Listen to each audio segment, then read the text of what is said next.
These books will make you a profitable trader. These books will change your life. These books will make you think like a millionaire.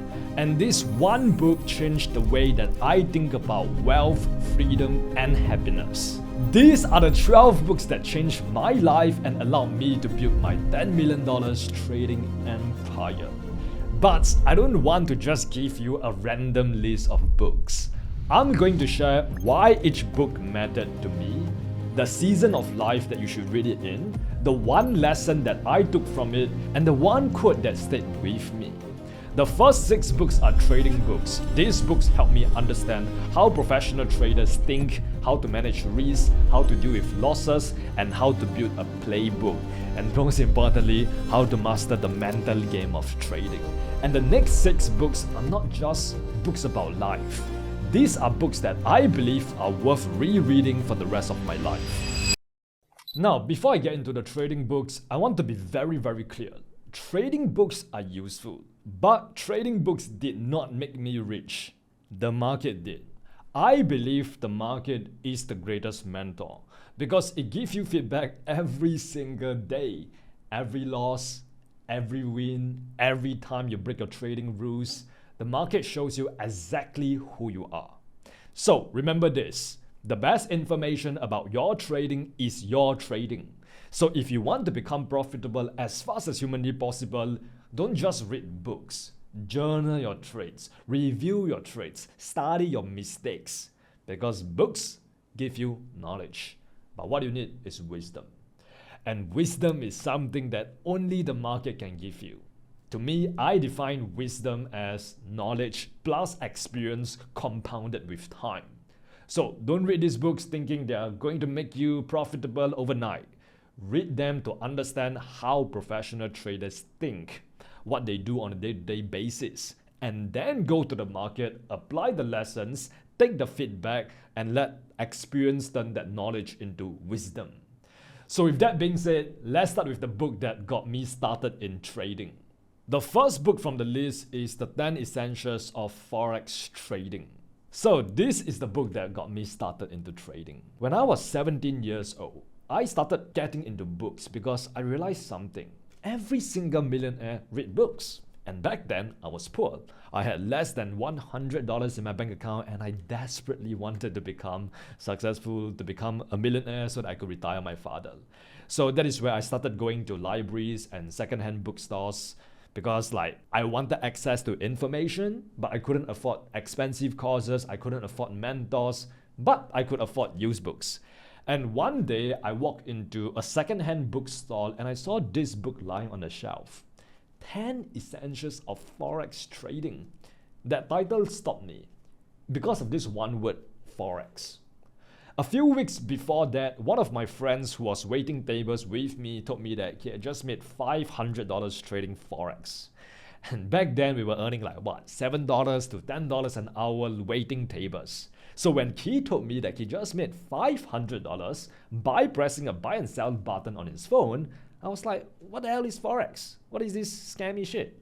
So when I saw this book on the bookshelf, it felt like it was staring back at me. I mean, every other book on the bookshelf was super old, yellow and musty and looked like it came out from 1982. But this one actually had clean white pages on it. The only problem was someone had just gone crazy with the highlighter and scribbled all over it. It looked like someone tried to study trading and gave up halfway. And the price tag was $9.80.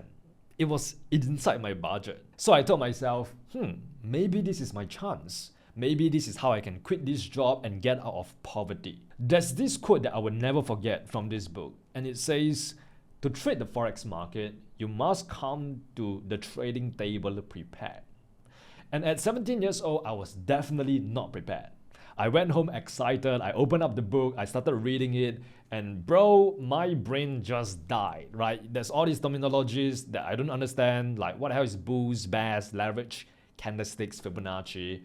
It felt like trying to read Japanese when I barely passed English. There were chart diagrams everywhere, there were trading terms everywhere, and honestly, it was fascinating, but nothing really clicked. Not a single neuron fired. So I decided to just put this book back on my bookshelf. Like, I literally gave up. I thought that Forex was way too confusing for me. Maybe my friend just got lucky. Maybe trading wasn't for me. So that was in 2019. Fast forward to 2020, during the COVID-19 pandemic, I got into investing in the stock market because, once again, that's another habit that I heard millionaires did, right? Is to invest and allow their money to grow. And from investing, I fell in love with the financial markets again. And then that is where I stumbled into day trading. And suddenly, all the jargon that I struggled with came rushing back. I was like, wait, I know what a candlestick is. I know what leverage means. And that's when it hit me. That random $9.80 book planted the seed. I didn't understand it back then, but it prepared me. It gave me the vocabulary before I had context. That book did not teach me how to trade, but it opened a door. It pointed me toward a path that I didn't even realize I was about to walk. And looking back now, I always think sometimes God doesn't give you the answer. He gives you a breadcrumb. And then He waits to see whether you will follow it. That book didn't make me a trader, but it gave me the first whisper that a different life was possible. And honestly, to this day, that was probably the best $10 I've ever spent. The second book is The New Market Wizards. And this was another gem that I found from that secondhand bookstore. Like, you can just tell by how musty and brown the pages are. It looks super old, super used. It looked like it had been sitting on someone's bookshelf for like decades. But I think that's what made it special, because sometimes the best books don't look new. They look like they've been passed through the hands of people who were actually searching for something. And this book was the first time I got to see how professional traders actually think. This book is part of the Market Wizards series, where the author Jack D. Schwager basically goes around interviewing some of the greatest traders in the entire world. These are traders from completely different backgrounds, trading different markets, using different strategies and different time periods. And that's what makes this book so powerful. You're not just learning one trading system. You're getting inside the minds of people who have actually made it at the highest level. The Market Wizards series showed me that there is no single path to becoming a successful trader. Some traders are discretionary, some are systematic and mechanical, some are trend followers, some are people who trade based on fundamental and economic news, some just trade pure price action, and some trade indicators. But the common thread between all of them, all of these billionaire, millionaire traders, was not the strategy. It was discipline, emotional mastery, self-awareness, and the ability to think independently. One quote from the book that stuck with me is, "The key to trading success is emotional discipline. Making money has nothing to do with intelligence." And that hit me because most beginners think that they just need to be smarter. They think that they need more indicators, more information, more causes, more concepts, more entry models. But the best traders in this entire world are not necessarily the smartest people in the room. They are the most disciplined. They know themselves. They know their edge. They know when to trade and when not to trade. And most importantly, they know how to manage themselves when the market puts pressure on them. That was the biggest lesson I took from this entire book. Great traders don't all trade the same way, but they all manage themselves extremely well. So the third book is Super Trader by Dr. Van K. Taub. And this book came at a very different stage of my trading journey. The first two books got me started, but this book helped me mature as a trader. And I remember reading this when I was in the military. I remember bringing it with me on a mission to Kuantan, which is like a part of Malaysia. We were actually deployed there to train with soldiers from the UK, Australia, New Zealand, and Malaysia, as part of this thing called the 5 Power Defense Arrangements. And whenever I had free time after training, I would just pull this book out and just read. Sometimes I would literally fall asleep while reading it because of how tiring the training was, but didn't matter, I just continued showing up. And by that point, I wasn't completely new anymore. I was already like somewhat profitable. I had some wins under my belt. I had some confidence. I had a proper trading plan. I had started to believe that, okay, maybe I can actually do this. But deep down, I knew there was another level. I wanted to scale my trading to the point where I can make 6 figures a month consistently. Even though I could make money, I still didn't fully understand how professionals thought about risk. Like most traders, I was still obsessed with entries. I wanted the perfect setup, the perfect strategy, the perfect market conditions. But this book shifted my focus. It made me realize that professional trading is not about finding the perfect entry. It's about building a system where the math works over time. Dr. Van Ketap talks a lot about position sizing, expectancy, R multiples, risk, and the psychology behind your trading results. And one quote that really stuck with me is, "You are responsible for the results you get." That hit me hard. Because most losing traders blame everything except themselves. They blame the broker, they blame the market, news, manipulation, strategy, basically some external factor where they cannot control. But professional traders take responsibility for the only things they can control. How they show up every single day, their risk, their position size, their execution, their discipline, their journaling and reviewing process. And this book taught me that you don't become a professional trader by finding the perfect entry, by winning every single trade. You become a professional trader by managing risk like one. Because if your risk is wrong, it doesn't matter how good your setup is. You can be right and still blow your account. You can have a bunch of wins and still fail the funding challenge and still lose money. So that was the biggest lesson that I took from Super Trader. Trading is not about being right. It's about creating a process where your edge can survive long enough to play out. So if you're already trading and you're starting to get some results, but you still feel inconsistent, this is the book that I will recommend to you. Because it will force you to stop thinking like a gambler and start thinking like a professional risk manager. The fourth book is The Playbook by Mike Bellafiore. This is a big boy one. Just look at how thick this is. Mike Bellafiore is the co-founder of SMB Capital, which is a proprietary trading firm in New York. And what makes this book so powerful is that it literally gives you a look inside how traders are actually developed in a professional trading firm. Because most retail traders still think that getting better at trading means learning more strategies, more setups, more concepts. But professional traders, they improve very differently. They review their trades. They study their best setups, their worst setups. They build a playbook. They know exactly what their A-plus setups look like. And they constantly refine their edge, improve their trading system. That's why this book changed how I thought about improvement. It made me realize that trading is not just about taking more trades. It's not just about winning more trades and making more money. Trading is a performance skill. And just like an athlete watches the game tape, a trader has to review their trades. One quote that stuck with me from this book is, "You need to learn which trades are not worth your financial, intellectual, and emotional capital." And that hit me because so many traders think every setup deserves their attention. Every single pair, every single opportunity that arises in the market. But the truth is, every trade costs you something. It doesn't just cost you money. It costs you mental energy. It costs you focus. It costs you emotional bandwidth, all of which is finite and limited.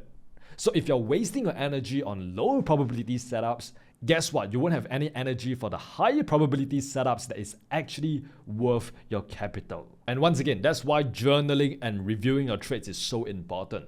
Because like I said, the best information about your trading is your trading. And once you start looking at your own data honestly, you realize something even deeper. Most of your trading problems are not technical, they are mental. And that brings me to the next book, which is The Mental Game of Trading. Now, whenever traders talk about trading psychology, they almost always bring up Trading in the Zone by Mark Douglas. And honestly, I agree. Like, Trading in the Zone, hands down, probably one of the greatest trading psychology books of all time. But here's the thing. To me, Trading in the Zone gives you the philosophy of trading psychology. It teaches you how to think about probabilities, uncertainty, fear, and belief. But the mental game of trading gives you something more practical. It gives you a way to actually work on your psychology. Because most traders already know their problems. They know they revenge trade. They know they overtrade. They know they hesitate. They know they move their stop loss. They know they break their trading rules after taking a loss.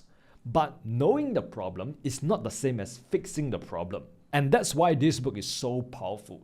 The author of this book, Jared Tendler, breaks down trading psychology like a performance coach. He doesn't just say, yo bro, just go and control your emotions. Because honestly, that advice is pretty much useless, right? Like, no shit, Sherlock. Every trader already knows that they should control their emotions. The real question is, why do those emotions show up in the first place? Why do you tilt? Why do you revenge trade? Why do you break your trading rules when you already know better? One quote from that book that stuck with me is, emotions are signals, not problems. And that completely changed how I looked at trading psychology. Because for the longest time, I was taught to eliminate my emotions, to not feel any emotions anymore, to feel nothing. No fear, no greed, no anger, no frustration, no doubt. But then, I realized that emotions are not the problem. Emotions are simply feedback. They are showing you where your weakness is. Fear might show you that you don't trust your trading system enough. Anger might show you that you are too attached to being right. Revenge trading might show you that you haven't accepted the risk before entering the trade.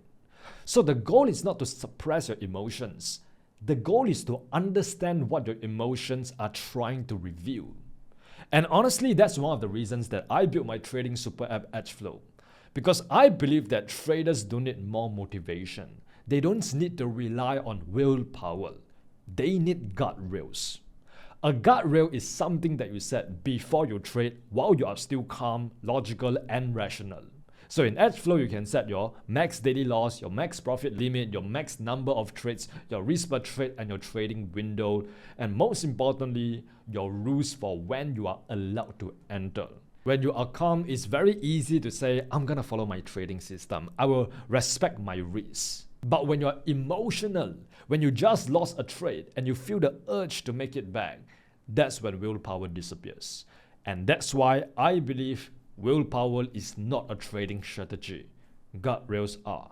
You need to install guardrails into your trading system that protect you from yourself before emotions takes over. So, if you want to trade with guardrails instead of emotions, you can check out Edgeflow at www.edgeflow.com. The sixth trading book is Best Loser Wins by Tom Howgard. And in my opinion, this is the best trading book I've ever read. It literally teaches you everything you need to know to trade profitably. Now, most traders want to win, but they don't know how to lose. And in trading, losing is not a mistake. Losing is part of the game. You can follow your trading plan perfectly and still lose. You can take A+ setups and still lose. You can do everything right, have all the stars in the universe that lines up, and still be wrong. And that is what destroys most traders. They cannot accept the loss. So they revenge trade. So they increase their risk. They abandon their trading system. And one normal losing trade turns into a blown account. One quote from the book that stuck with me is, what separates the 10% of winners from the 90% of losers is which brain they are listening to. And that hit me because trading is not just a battle against the market. It is a battle against your own instincts. Your normal brain wants to be right. It wants certainty. It wants revenge after pain. But the professional trader has to think differently. They have to learn how to lose small. They have to learn how to lose according to the plan. Lose without making it personal. And that is why I love the title of this book, Best Loser Wins. Because the best traders are not the traders who avoid losses. They are the traders who know how to lose properly. And if you can learn how to lose well, you can survive long enough for your edge to play out. So if you only read one trading book from this entire list, I would tell you to read this one. Because once you learn how to lose properly, you will finally give yourself a real chance to win. So the first 6 books made me a better trader, but these next 6 books made me a better person. Because I believe that your P&L is simply a reflection of your character. The market is just a mirror. And if you don't like what you see in the mirror, you don't blame the mirror. You change the person looking back at you, yourself. Nassim Taleb famously said, "A good book gets better at the second reading. A great book at the third. Any book not worth rereading isn't worth reading." And that's exactly what I feel about these next 6 books. These are not books that you just read once and you forget. These are books that is worth rereading because they will hit differently at different stages of life. Every time you come back to them, you find something new. Not because the book has changed, but because you change. So these are the 6 books that changed my life. I have 4 with me right now, and the other 2 is actually on my Kindle. Alright, so for the next 6 books, I'm going to speed run through them because this video is really longer than I expected. So the 7th book is The Untethered Soul by Michael A. Singer. Is that how I pronounce his name? Singer? Anyways, this is actually the book that I'm currently reading right now. And the main idea of this book is very simple but very powerful. You are not your thoughts. You are not your emotions. You are not the voice inside your head. You are the self, the awareness, the pure consciousness behind it all. The quote that really stuck with me is, "You are not the voice of the mind. You are the one who hears it." That changed the way that I look at my own mind. Because most people believe every thought that appears. If the mind says panic, they panic. If the mind says you're not good enough, they believe it. If the mind says revenge trade, prove yourself to the market or protect your ego, they follow it. But the moment you realize that you are the awareness behind the thought, you create space. You create distance and separation. It becomes like this subject and object relationship.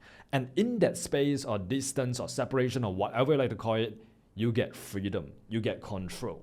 That's the biggest lesson from this book. Inner peace begins when you stop identifying with every thought and emotion that passes through you. So for the next book, I don't have a physical copy because I read it on my Kindle itself. And the next book, the 8th book of the list, is The 38 Letters from John D. Rockefeller to His Son. This is such an underrated self-improvement-ish book, right? A lot of people talk about Think and Grow Rich, The 7 Habits of Highly Effective People, all of these self-improvement books that I've read, you can see on my bookshelf, lots of them. But this is the one that they just really hit me, right? Every single letter just resonated with me so much. And just like what the name suggests, it was literally 38 letters which the richest man in the entire world at one point in time had passed down to his son. This book changed the way that I think about money, ambition, and legacy. Because John D. Rockefeller wasn't just rich. He thought long-term. He thought generationally.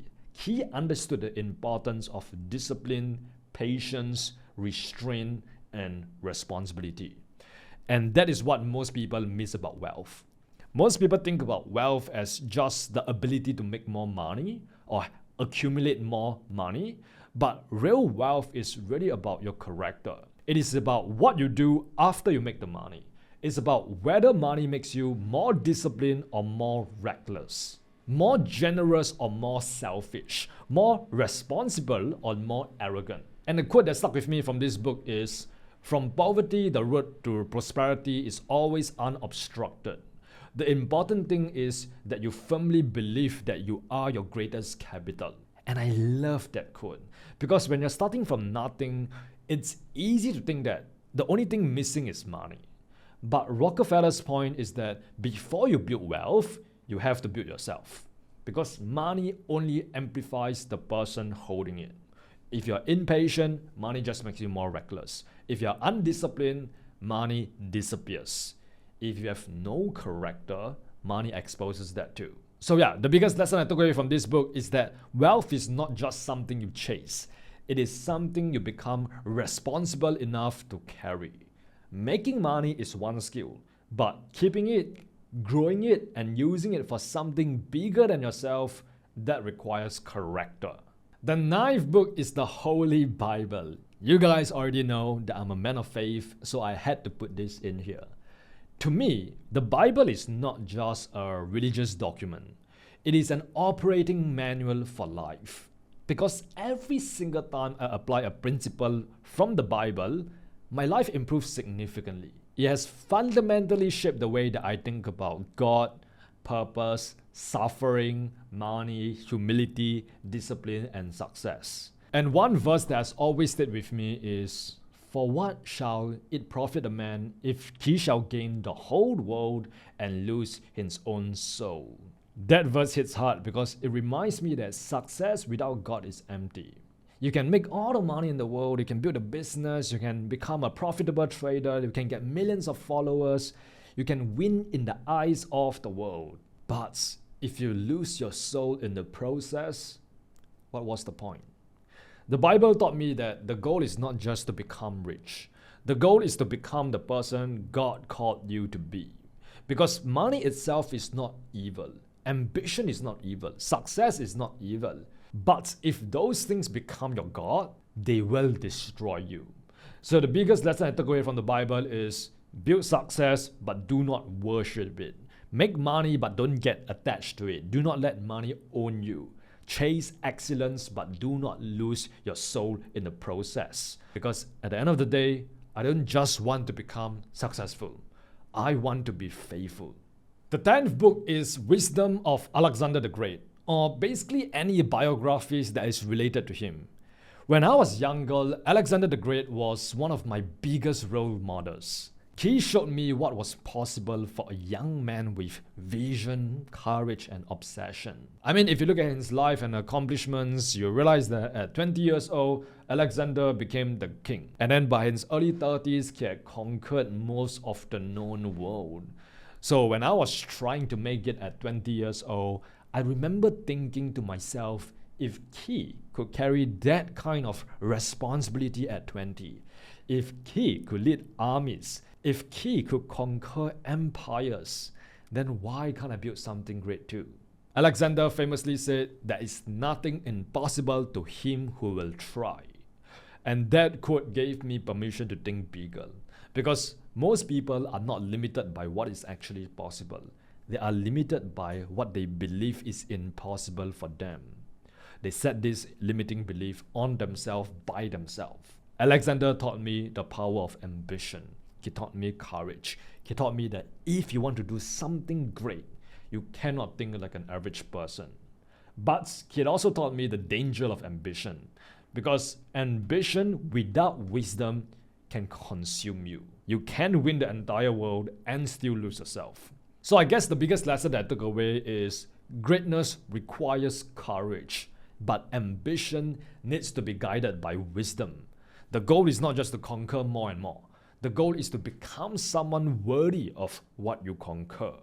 The 11th book is Awaken the Giant Within by Tony Robbins. And honestly, Tony Robbins is the GOAT when it comes to personal transformation. This book is about making the right decisions, raising your standards, adopting the identity that is congruent with your goals, managing your emotional state, and just overall taking back control of your life. When I first started trying to change my life, going from someone who was insecure, filled with a lot of trauma and insecurities and grew up with poverty, to becoming someone who's actually worthy of wealth and success, I realized that I didn't just need more information. I needed to become a different person. I needed to raise my standards. Because your life doesn't change when you feel motivated. Your life only changes when you make a real decision. And one quote from the book that stuck with me till this day is, "It is in your moments of decision that your destiny is shaped." And that quote really hit because most people are waiting for their life to change before they decide who they want to become. They are waiting for all the stars in the universe to line up before they start trading. But it works the other way around. You decide first. You decide what kind of person you are going to become. You decide what standards you are no longer willing to accept. You decide what life you are no longer willing to tolerate. And then your actions will start catching up to that decision. So remember, your life changes the moment you stop negotiating with your old identity. Because if you want a new life, you cannot keep being the old you.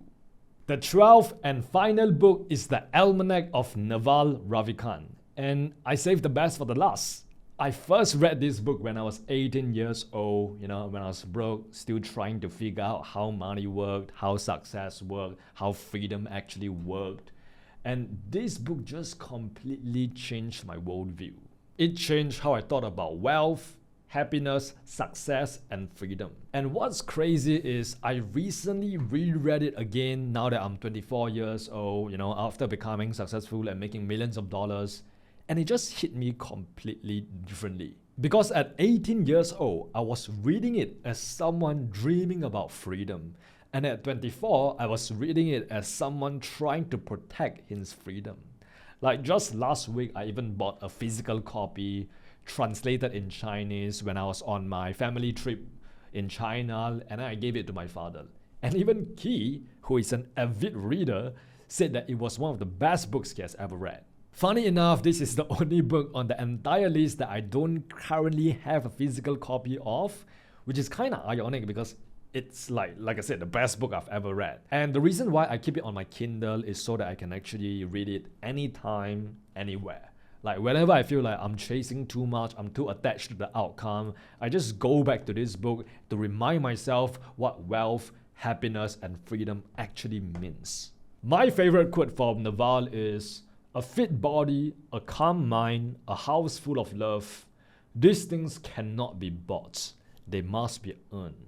And that quote is the perfect way to end this list. Because after all the money, trading, business, ambition, and success, all of this stuff, the things that actually matter the most still have to be earned. You cannot buy a calm mind. You cannot buy real love. You cannot buy health. You have to live in a way that creates them. And that is the biggest lesson that I took from this book. The goal is not just to become rich. The goal is to become free.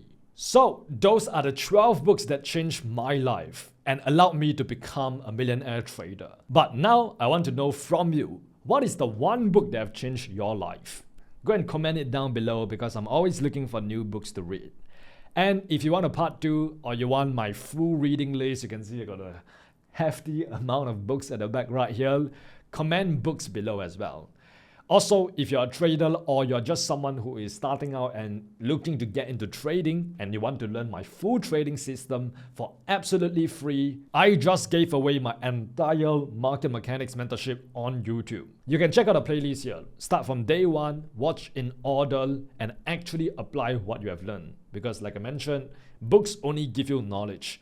Only action turns knowledge into wisdom. And as always, remember, you are just one trade away.